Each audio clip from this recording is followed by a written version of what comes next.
ఒకప్పుడు ఆ ప్రాంతం బీఆర్ఎస్ కి కంచుకోట. కష్టకాలంలో కారు పార్టీని ఆదుకున్న చరిత్ర ఆ గడ్డకుంది. కానీ గత ఎన్నికల్లో అక్కడ గులాబీ పార్టీ ఊహించని పరాజయాలు మూటగట్టుకుంది.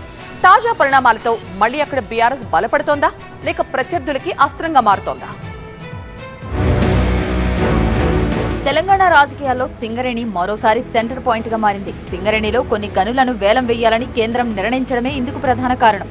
ఈ సమయంలో తెలంగాణకు చెందిన కేంద్ర మంత్రి కిషన్ రెడ్డి బొగ్గు గనుల శాఖ మంత్రిగా ఉండటంతో ఈ ఎపిసోడ్ మరింత ప్రాధాన్యత సంతరించుకుంది. కేంద్రం నిర్ణయాన్ని నిరసిస్తూ బీజేపీని టార్గెట్ చేసేందుకు కాంగ్రెస్, బీఆర్ఎస్ ప్రయత్నిస్తున్నాయి. తెలంగాణలో అధికారంలో ఉన్న కాంగ్రెస్, రాష్ట్రంలోని ప్రధాన ప్రతిపక్షం బీఆర్ఎస్ ఈ విషయంలో వ్యూహాత్మకంగా వ్యవహరిస్తున్నాయి.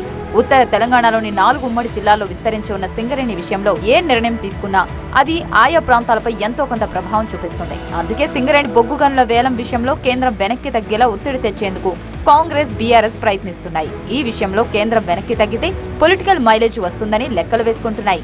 ఐవీఎఫ్ ఒక అధునాతన సంతానోత్పత్తి చికిత్స. అనేక దంపతులకు తల్లిదండ్రులు కావాలనే వారి కలను నెరవేర్చుకోవడానికి సహాయపడుతుంది. ఈ రోజే ఓఎస్ఎస్ ఫర్టిలిటీని సందర్శించండి. సింగరేణి విషయంలో కాంగ్రెస్, బీజేపీ, బీఆర్ఎస్ ను ఎక్కువగా టార్గెట్ చేస్తుండడం రాజకీయంగా చర్చకు దారితీసింది. సోషల్ మీడియా ఎక్స్ వేదికగా సీఎం రేవంత్ రెడ్డిపై ప్రశ్నల వర్షం కురిపించారు BRS working president KTR. PCC అధ్యక్షుడిగా 2021లో బొగ్గు గనుల వేలాన్ని నిలిపివేయాలని, 4 బ్లాక్లను సింగరేణికి బదిలీ చేయాలని కేంద్ర ప్రభుత్వాన్ని డిమాండ్ చేసిన విషయాన్ని గుర్తుంచుకోవాలంటూ అప్పట్లో రేవంత్ రెడ్డి చేసిన ట్వీట్ను రీట్వీట్ చేశారు కేటీఆర్. అప్పుడు వేలాన్ని వ్యతిరేకించి ఇప్పుడు ముఖ్యమంత్రి అయ్యాక వేలం పాట కోసం డిప్యూటీ సీఎం మల్లు భట్టి విక్రమార్కను పంపించడం ఏంటని ప్రశ్నించారు. మీలో మార్పునకు గల కారణాలు చెప్పాలని నిలదీశారు. ఇదే విషయంలో కేంద్ర మంత్రి కిషన్ రెడ్డిని టార్గెట్ చేశారు కేటీఆర్. రేపు సింగరేణి విషయంలో కూడా ఇదే రకమైన వ్యూహం అవలంబించడానికే ఉద్దేశపూర్వకంగా జరుగుతున్న కుట్ర ఇది. ఉద్దేశపూర్వకంగా సింగరేణికి కోల్ బ్లాక్స్ కేటాయించకుండా సింగరేణి కూడా వేలంలో పాల్గొనండి అని సన్నాయి నొక్కులు నొక్కే కిషన్ రెడ్డి కానీ, అదేవిధంగా ఇవాళ ఆయనకు వంతపాడుతున్న బీజేపీ కానీ ఒక మాట చెప్పాలి. ఎవరైనా కేంద్ర కేబినెట్ మంత్రి కొత్తగా అయితే రాష్ట్రానికి ఒక ప్రాజెక్టు తేవాలి, కొత్త ప్రాజెక్టు తేవాలి. కానీ మా కిషన్ రెడ్డి అన్న ఏం చేస్తాడు? ఉన్న వాటిని అమ్ముకునే ప్రయత్నం చేస్తూ ఉన్నాడు. అయితే కేటీఆర్ ప్రశ్నలకు పాయింట్ టు పాయింట్ రిప్లై ఇచ్చారు సీఎం రేవంత్.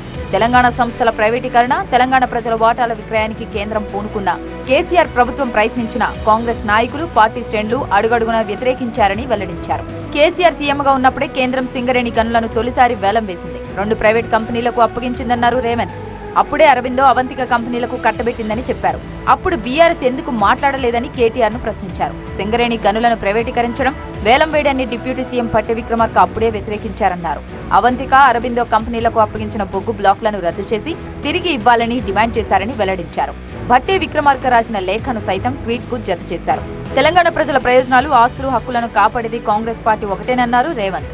తెలంగాణ భవిష్యత్తు కాంగ్రెస్ తోనే సురక్షితం, మన బొగ్గు మన హక్కును కాపాడి తీరుతాం అంటూ ఎక్స్ వేదికగా కేటీఆర్ కు రిప్లై ఇచ్చారు సీఎం రేవంత్ రెడ్డి. 2014 నుంచి 2023 వరకు వారే 2 బ్లాకులు ఆక్షన్ చేశారు. ఏంటది? కోయగూడెం ఒకటి, సత్తుపల్లి దగ్గర 2 బ్లాకులు ఆక్షన్ చేశారు. ప్రైవేట్ వాళ్ళు పోయిన సింగరేణికి రాకుండా. మరి ఆపితే అవి పోకూడదు కదా. వాళ్ళు నిజంగా అధికారంలో ఉన్నప్పుడు ఆపి ఉంటే ఆ 2 బ్లాకులు ప్రైవేట్ వాళ్ళకు పోకూడదు కదా. బీజేపీ సైతం ఈ విషయంలో తమను ఎక్కువగా టార్గెట్ చేసిన బీఆర్ఎస్ పై విమర్శలు గుప్పించింది. సింగరేణిని కేసీఆర్ కుటుంబం చిన్నాభిన్నం చేసిందన్న కేంద్ర మంత్రి కిషన్ రెడ్డి 2014లో సింగరేణిలో 3,500 కోట్ల రూపాయల నిధులున్నాయని గుర్తు చేశారు. అలాంటి సింగరేణిని కేసీఆర్ అప్పుల పాలు చేశారని మండిపడ్డారు. సింగరేణిని ప్రైవేటీకరణ చేస్తారన్న ప్రచారంలో ఏ మాత్రం నిజం లేదన్నారు కిషన్ రెడ్డి. కాంగ్రెస్ ప్రభుత్వానికి చిత్తశుద్ధి ఉంటే సింగరేణిలో గత ప్రభుత్వ అవినీతిపై విచారణ జరపాలని డిమాండ్ చేశారు. సుప్రీంకోర్టు తీర్పు మేరకే బొగ్గు గనుల వేలం జరుగుతోందని స్పష్టం చేశారు కేంద్ర మంత్రి. ఈరోజు బీఆర్ఎస్ పార్టీ కానీ కేసీఆర్ అధికారంలోకి వచ్చిన తర్వాత నాటి టీఆర్ఎస్ సర్పంచ్ నుంచి మొదలు పెడితే శాసనసభ్యులు, బీఆర్ఎస్ చెందినటువంటి మంత్రులు పూర్తిగా రాజకీయ జోక్యం చేసుకొని సింగరేణిని ఎక్కడ పడితే ఎవరికి దోచినంత వాళ్ళు దోచుకున్నారు. సింగరేణి చరిత్రలో బీఆర్ఎస్ హయాంలో జరిగినటువంటి రాజకీయ జోక్యము ఏ రోజు కూడా జరగలేదు. సింగరేణి విషయంలో అటు కాంగ్రెస్, ఇటు బీజేపీ 2 బీఆర్ఎస్ ను టార్గెట్ చేయడంతో ఈ అంశాన్ని కారు పార్టీ ఎలా ఎదుర్కొంటుందన్నది ఆసక్తికరంగా మారింది.